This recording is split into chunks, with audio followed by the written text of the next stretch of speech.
एक ऐसा योद्धा जो अपने वचन के लिए कुछ भी बलिदान कर सकता था, जिसके शरीर पर जन्म के साथ ही कवच और कुंडल था, जो धनुर्विद्या में अर्जुन से कम नहीं था। फिर भी उसके जीवन में सिर्फ अपमान, त्याग, धोखा और दुखी क्यों लिखा गया? आखिर उसका दोष क्या था? जन्म, मात्र भक्ति या उसकी किस्मत? Welcome back to the silent scroll. आज हम बात करेंगे महाभारत के सबसे दुखद और सबसे महान नायक की पूरी कहानी। यह है कर्ण की कहानी। एक बार ऋषि दुर्वासा ने राजकुमारी कुंती की सेवा से प्रसन्न होकर उसे एक दिव्य मंत्र दिया।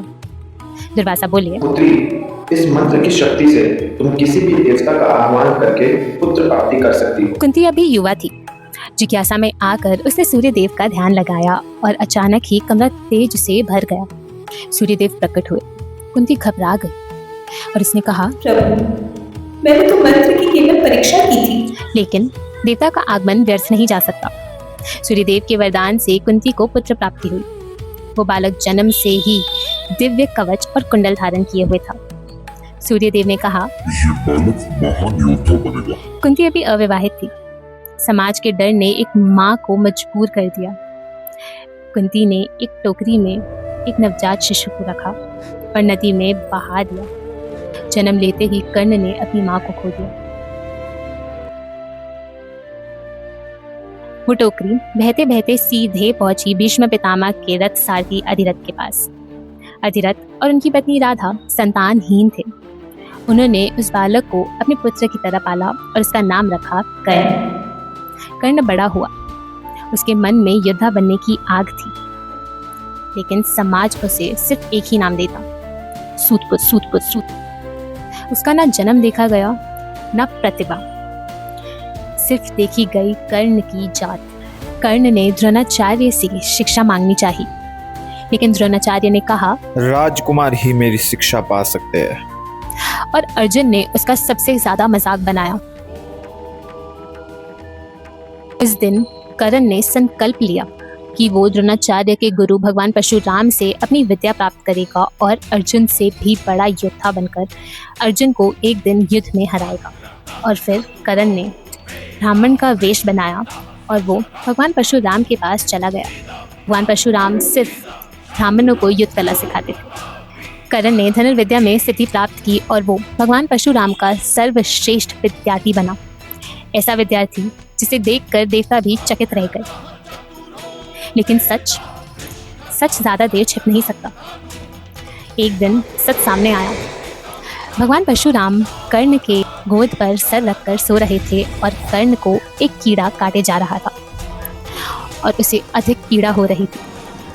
वो चुपचाप पीड़ा सहता रहा, क्योंकि अगर वो हिलता तो उसके गुरु की नींद खराब हो जाती। भगवान परशुराम जाग गए। उन्होंने देखा इतनी पीड़ा सहन करना किसी ब्राह्मण के बस की बात नहीं, और वो समझ गए कि कर्ण ब्राह्मण नहीं था। भगवान परशुराम गरजे और उन्होंने कर्ण को श्राप दिया कि तुम ब्राह्मण नहीं हो।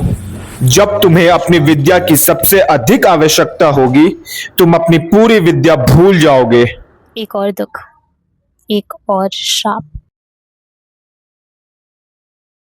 हस्तिनापुर में योद्धाओं का प्रदर्शन चल रहा था। अर्जुन अपनी कला का प्रदर्शन कर रहा था। तभी कर्ण आगे बढ़ा। मैं अर्जुन को चुनौती देता हूँ। सब हंसने लगे। कर्ण का हृदय फिर से टूट गया। इस सभा में एक व्यक्ति खड़ा हुआ, दुर्योधन ने कहा, योग्यता वंश नहीं होती, और अगर होती है तो मैं कर्ण को अंग देश का राजा घोषित करता हूँ। पहली बार कर्ण को किसी ने सम्मान दिया था और उस दिन से कर्ण ने अपना जीवन दुर्योधन को समर्पित कर दिया था। महाभारत के युद्ध के पहले श्री कृष्ण कर्ण के पास गए और बोले, कर्ण, तुम ही कुंती के ज्येष्ठ पुत्र हो। मेरे साथ आ जाओ, तुम ही हस्तिनापुर के राजा बनोगे। कर्ण स्तब्ध रह गया। जिस सत्य को जानने के लिए उसकी पूरी जिंदगी गुजर गई, वो सत्य उसी की नजरों के सामने था।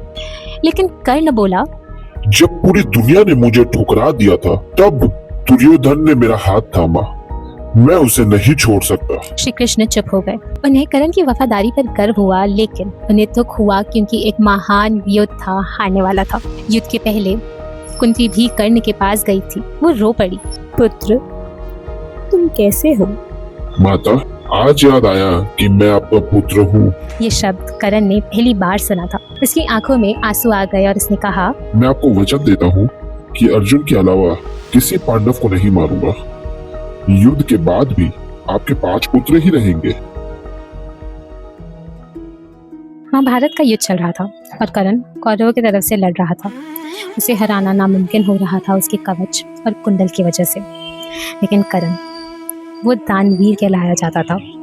उसकी दानवीरता की कहानी स्वर्ग तक थी।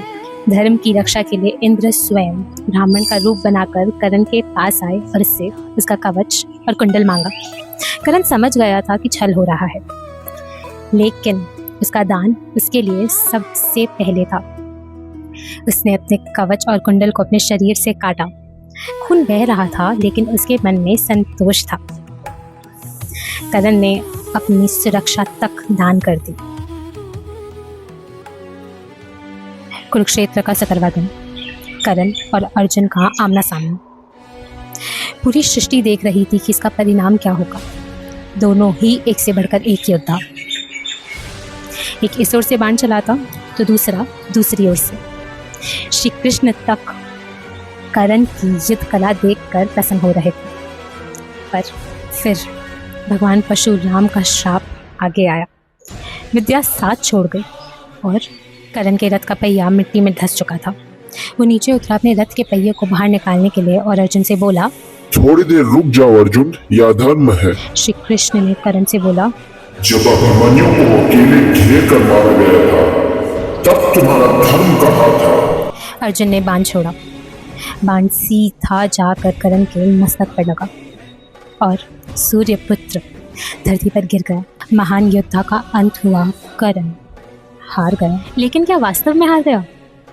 जिसने मां खोया, सम्मान के लिए संघर्ष किया, श्राप सहा, अपमान सहा, अपनी सुरक्षा तक दान कर दी, यहाँ तक कि अपनी अंतिम सांस तक अपना वचन निभाया, क्या ऐसा व्यक्ति कभी हार सकता है? महाभारत में बहुत सारे वीर थे, लेकिन कर्ण जैसा कोई नहीं था। आज भी जब लोग कर्ण को याद करते हैं तो सिर्फ एक योद्धा की तरह याद नहीं करते हैं, बल्कि एक दुखद और दानवीर नायक की तरह याद करते हैं। आपको क्या लगता है, कर्ण एक दुखद नायक था? कमेंट्स में ज़रूर बताइएगा। और अगर आपको कर्ण की कहानी पसंद आई हो तो लाइक और शेयर ज़रूर करिएगा। अगला पन्ना मिस ना हो जाए, इसके लिए सब्सक्राइब कर दीजिए। मिलते हैं अगले पन्ने में, तब तक के लिए राधे राधे।